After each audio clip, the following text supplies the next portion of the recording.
I'm really delighted to be talking about the Pigeon Guillemots, my second favorite elstid, and so pleased to have been invited by Shannon and Francis to share some of what I've been learning. As you all probably are aware, these guillemots are extremely chatty vocal birds, and I became very curious about what they were saying, what they were trying to say, and discovered the work of Douglas Nelson, who studied pigeon guillemot vocalizations and postures on southeast Farallon Island, west of San Francisco, for 5 years, 1977 to 1982, and wrote 3 excellent papers in the 80s on this topic. And I realized that these birds are really telling us so much about what they're doing, what they're intending to do, who's who in the colony, what's going on in their environment, if we could just listen and piece together their calls and their songs, their vocalizations, and their body language. They do have very distinct postures that are associated with their calls. And I was interested to see in some of the videos from the different regions that those calls and postures were caught on camera. But so often we just think, oh, the birds are just chattering, or they're assuming funny postures, but we don't really have a way to understand what they mean. And I started watching them very carefully and was very, very happy to have a team at Edgewater who was as into it as I was. So we got a lot of video and audio recordings and observations about the birds' postures and their calls. And we think we know our birds a little bit better than we did in the past years about what they're doing at their colony during their breeding season. So I am not going to share 700 phrases with you. What I'm going to do is talk about just 3 of the 12 calls that Doug Nelson identified. He was on Southeast Farallon studying guillemots, recording them, analyzing, describing their calls and their postures. And he put together some ideas, some suggestions and theories on what he thought all this activity meant. So my first question is, why do I use the word vocalization? It always sounds so sort of formal and sciencey, but really, I think as we understand that calls and songs don't really capture the nuance, the sophistication, the variety of vocalizations. They are not really calls, they're not really songs, especially for the guillemots. These are not songbirds, and they don't have the distinctive call that you might say use to identify a songbird with, say a winter wren or a robin. You might describe them as calls, but I think of calls more as sort of simple, not as complex as songs, maybe a honking goose, a hooting owl, a caw, those sorts of sounds. And they're really, I think we talk about calls and songs because of our human aesthetic, that songs are somehow prettier. They're associated with breeding and with courtship and with a little more flourish in the vocal pattern. And the calls are really simpler and really just a way for the bird to say, hey, I'm here, hey, get away. Really simple. But really, it's not that simple at all. And the more we learn, especially recently, about vocalizations, it is mind-boggling to know how sophisticated our animals and birds are in their communication styles and how much information is embedded in their calls. So the first one I'm going to introduce you to, I imagine you're all familiar with this call because likely as you approach your birds at your colony, they might early in the season be disturbed by you, and they elicit this, that activity elicits this scream. It's a long, drawn-out, down-slurring whistle, also called a raspy wail.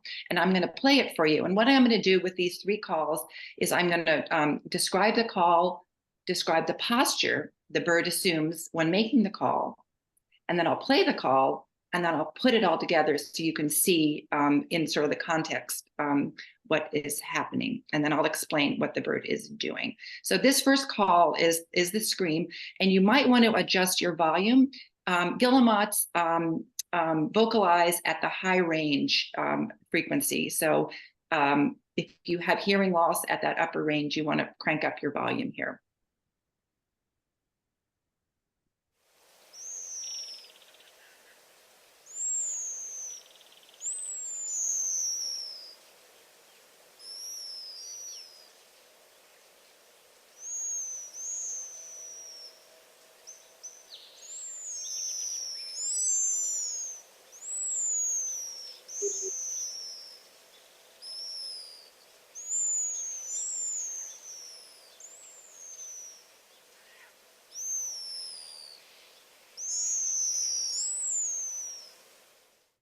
So that was a call by one of our team members, Rachel Hudson. I didn't credit this slide for some reason, but this is the scream call. You can sort of hear that down slurring, long, sort of attenuated call. The posture of during the scream is that the bird has its neck fully extended, and its head is held horizontally, and its bill is agape. So you see those things, and I'm sure you've seen that, and maybe not associated with this call, but this is definitely the posture of a bird that is alarmed. So what it means is there is a predator nearby. The bird has been startled. And this can be a predator, would be an eagle, of course, as you've seen. When we are trying to document our disturbances at Edgewater, often we will not see the eagles flying over the bluff behind us or perched near their nest. We do have an active eagle nest right above our colony. So we might not see it, but we'll hear the guillemots screaming, and we make a point of looking around and studying the bluff and scanning the trees, and rarely do we not see an eagle. And that really helps us with our data, so we don't have to write unknown in that field on the data collection. So increasingly in the last several years, birding by ear has become very popular, and the use of sonograms, which is a computer-generated visualization of the bird's call using the frequency and the time to create an image, usually a squiggle. I'm sure most of you are familiar with what a sonogram or spectrogram, they're also called, what they look like. This one here, the 1993, this is from Doug Nelson's work on the Southeast Farallon Island. But Rachel Hudson has a recording software that she uses called Audacity that creates these sonograms. And what I love about these great colors is that you can see with the brightness, the yellow is the intensity of the call, and you get a little more detail, a little more information. And I will explain all about how Rachel does these sonograms and her recording equipment a little bit later in my show. But I wanted to show you some of the variety of what sonograms look like. If you are familiar with the app Merlin, you will know what sonograms look like. But it's a great way to see the sound of the bird and help you remember its call, so you can identify it by ear. So here we have, this is 3 guillemots. You have the sonogram on top and the guillemots, and then I think it's being hidden, hold on here, by my picture, there's the little block. These birds now, you see the head is held horizontal, the beak is agape, the neck is stretched really long, and these birds, the one on the left is up on its tippy toes. These are in a high state of alert. The wings are held back as if it's about to fly, because of the probably approach of a predator, or the increase in the threat that they're perceiving. The scream calls are contagious. So often on the water, you'll hear one bird. Often we think we have a monitor bird who is checking out for eagles, and then the other birds will call in so that the information that there is a threat or a predator nearby moves through the colony, and they all react. So that contagious call. Now I'm going to play it again for you so you can see the sonogram and the birds and hear the call.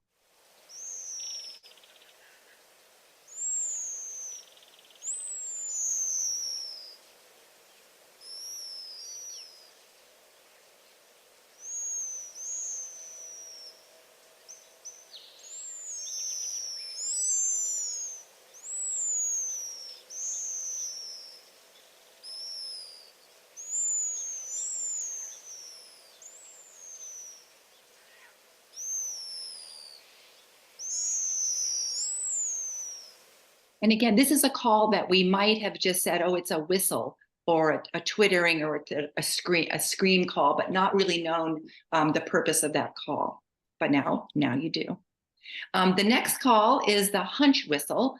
And this, obviously, the bird is in a hunch position, which makes it a bit easy to identify this one. It's one of the more recognizable ones, especially compared with the scream call posture. And it is this unique combination of call and posture that allows us to interpret the meaning of this display. So the hunch whistle is a continued series of whistle notes followed by an upslur whistle, and then often there are cheeps and seeps and short little calls known as frequency modulated calls in between these. The bird's head is held at 45 to 90 degrees, so it's very much tipped back, giving it sort of a hunched posture.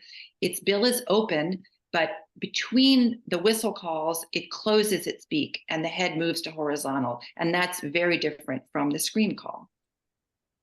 And the tail is held upright. Almost, it reminds me of a Pacific wren with its tail cocked up in the back. And this call indicates that, well, a couple things. One is that the bird is announcing its territory. So this call is done early in the breeding season, usually in April or May, before egg laying, when the birds are competing for territory. The males are showing off the nest site to the females. They will do this hunch whistle before the female approaches or enters the burrow. And this is a good way to know who's mating in your colony and which are the males and which are the females. And it doesn't always indicate that, because sometimes two males will hunch whistle together. So you have to watch the behavior also. Sometimes a photograph, this could be, any number of calls, but because you're in the field, you're watching the bird behave in front of you, you're hearing the call and possibly watching the birds move to their nest or at their nest, you can better determine which birds in your colony are breeding and where their nest sites might be. I know one of the regional coordinators was saying it's often difficult to find out where those nest sites are, but if you see this behavior often either at the nest, if you see your opening to your burrow, or nearby, that could indicate that the nest is nearby and they're nesting. Guillemots do have a territory that they defend around their burrow. So you will see this behavior in the burrow or around the burrow. So let me play you this call. And this one is a little tricky. I wasn't able to edit the call, so I'm going to just advance it to where you'll hear the call. And it's discrete, so you have to listen to these sort of short slurring calls. You'll hear longer scream calls just before and after it to compare it to. But it does take hours of listening. But the useful thing is that with these postures, you know that this is a hunch whistle. So it's not critical that you hear the call because you can see the posture. But here we go. Okay. To 50 seconds. Okay, let's try it right there.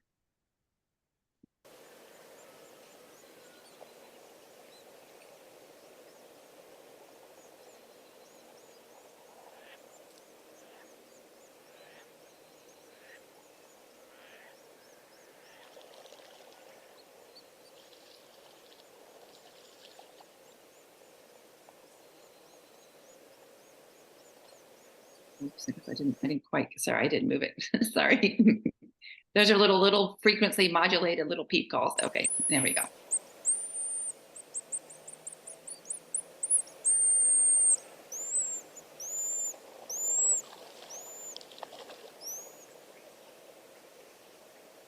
It is discrete.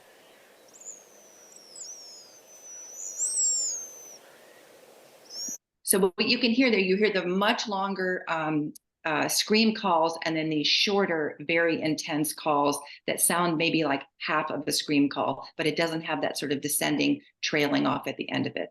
And this again is a very distinct behavior, and I saw it in that slide earlier, and it's a common behavior. Okay. The next one is the duet trill. And this is a useful call for being able to identify which birds in your colony might be pairing up. It is used both early in the season during the pair bonding, when two mates are establishing their connection as potential mates, and also by established mates who have mated the previous year. And this call, it's a series of trill notes. They increase in frequency, and then there's a distinct upslur, and then it fades out. And the open bill, as you see here, is directed directly at the mate and almost touching the mate's bill. And often this duet trill will be accompanied by billing and circling, and the birds, if they're on land, moving onto land and then copulating and perhaps also moving to the nest site. So this is what the sonogram for the duet trill looks like. And you can see the little trills, the upside down V's moving toward that upslur right in the middle. Whoops, there we go. And then this sort of fading out of the call. So with that visualization in mind, here we go. And this is a video that one of our Edgewater team members, Lori Knighty, captured. It's a great video. The only problem is that during the filming, the Seattle Shellfish Company, which operates the shellfish beds at Edgewater, was operating its boat and churning up a lot of water and motor noise. So I've tried to filter that out, but you can hear and see these birds doing their duet.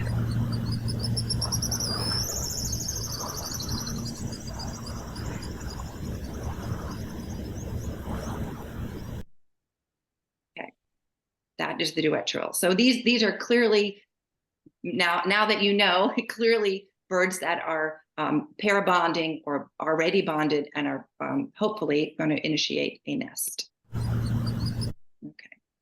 And this, as you have heard many times from Frances Wood, that when you're on the beach, you should do your best to impersonate a piece of driftwood.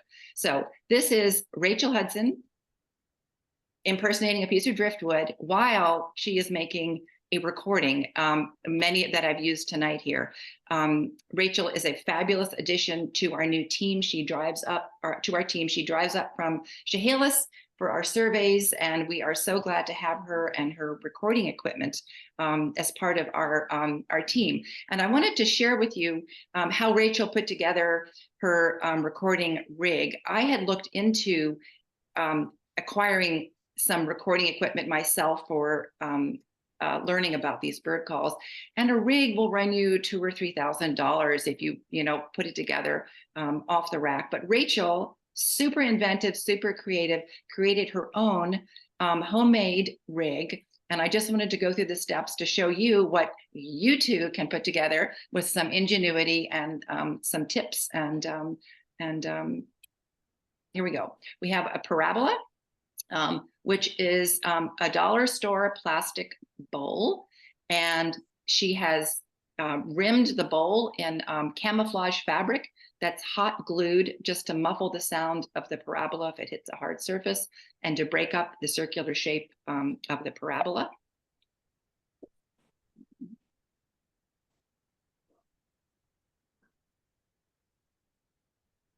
She has an Olympus LS10 linear PCM field recorder, which will run about $200.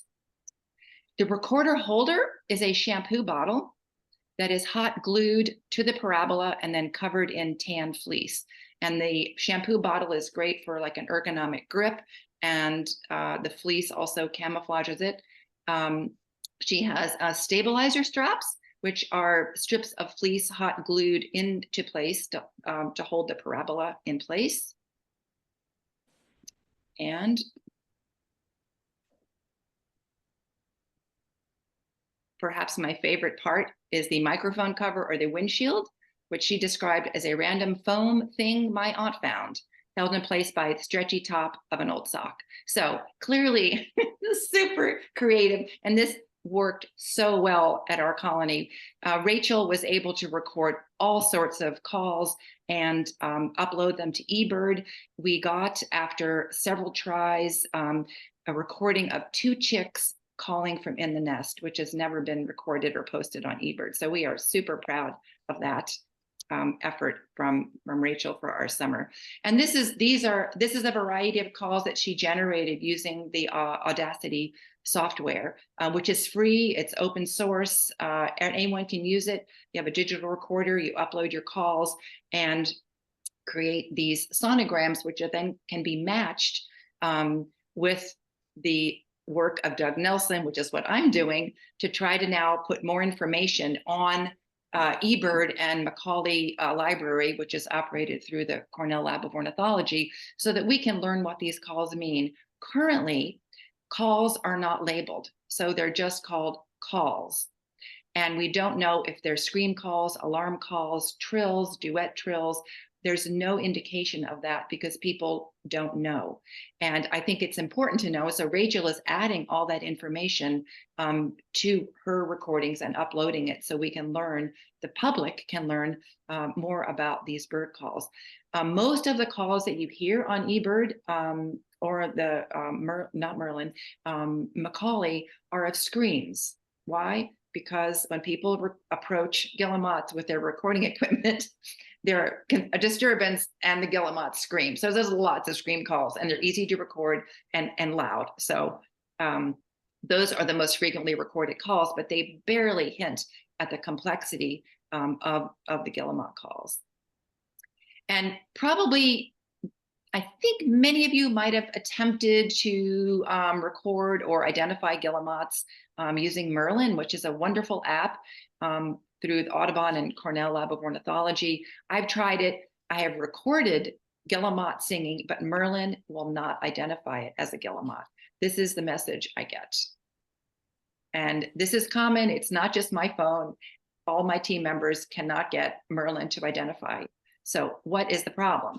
Well, I dug in a little bit to Merlin and realized that they need 100 focal recordings, so high quality recordings, to teach Merlin how to identify birds that they list. And only 20 of the world's species have that number of calls. So I'm encouraging any of you who are so inclined to record your calls. You don't need a fancy, expensive rig, but it would really help learn more calls and share the complexity, the beauty of their range of vocalizations. And I've just described 3 tonight. Doug Nelson described 12 calls in his work, 12 distinct calls, each with a specific meaning, each accompanied with a different posture. From Rachel's work and her sonograms, I'm seeing sonograms that don't match any of Doug Nelson's work. So I'm wondering if it's a dialect or if there's a new language or they're describing something very specific. If the scream call, for instance, can be directed to identify just a general threat, or the guillemot will add a little chip note, a little short note at the beginning of the scream if the bird is a puffin or a rhinoceros auklet. So really specific information embedded in these calls. And just with a little bit of, say, paying attention on the beach, and it lends some background research, we can really let the guillemots tell us what they're seeing, how they're interacting, who's who in the colony, who's top dog, what their social structure is like, which is just by listening to what they have to say and what they have to tell us. So this work that I'm doing is just basically curiosity science. It might fall in the category of behavioral studies. It's not really the kind of research scientists are particularly interested in, but I just find it absolutely completely fascinating. So I am including something like this with the combination of vocalizations, postures, and sonograms in the book I'm writing on the pigeon guillemot. And I'm really lucky to have Susan Guillemot, oh my goodness, Susan Morgan on our guillemot team at Edgewater. And she's taken Doug Nelson's drawings and turned them into these beautiful watercolor renditions of the postures. So those will be featured in the book. And currently, this draft exists as a set of cards that Susan has illustrated, and I've used Doug Nelson's work and described the calls, when they occur, the posture, where they occur, what the message is. And I'm hoping to build these into my book so people can use them in the field to learn more about the Guillemot behavior. So there's, in addition to vocal behaviors, there's a lot of other non-vocal behaviors. And I'm sure you recognize some of these on the left, especially the duet flights. We have to be a little bit careful about the word duet. I always think of duet as something kind of lovey-dovey, but in many cases, in most cases, this is not a lovey-dovey flight. This is an aggressive flight between two birds competing either over a nest site or a mate. And there was lots of tail biting and wing thwacking and aggressive play. And we've seen birds just collide in the air and tumble down into the water, still attacking and flying and continuing their chase underwater. It's beautiful, but also it's an aggression. And at the time, Doug Nelson had mentioned he was uncertain if the flights occur between mating pairs, but we have also seen male and female duet flying, landing, and then continuing billing or circling. So I think it's probably both, but you need just to be a little bit careful. I think we used the word synchronized flight in our data collection for the SSGN. So the duet word is a little bit misleading. But anyway, thank you all. These cards that I have, I am happy to distribute the PDFs of them to anyone. Just there's my email if you would like them to practice in the field to see what you can learn about your birds. I love this last picture here. I like to think this is not a guillemot that's vocalizing or displaying any particular posture that is associated with a vocalization, but I like to think that he's looking at us on the beach when we're out there, and that our body language and our quality of our voices just sort of lets them know that we care about them and that we're looking out for them. So I will end with that and take any questions about guillemot calls and how to make deviled eggs that look like eggs. Thank you so much, Maria. And I have to tell you that guillemot that you chose to close out with was taken at Edgewater. Oh. So that's one of your birds.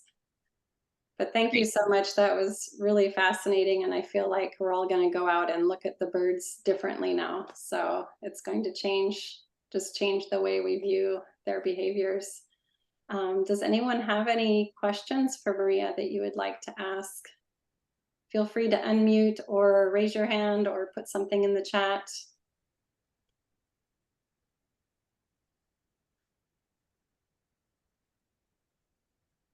See, I'm looking to see if there are any hands up. There are so many of you there. Any questions?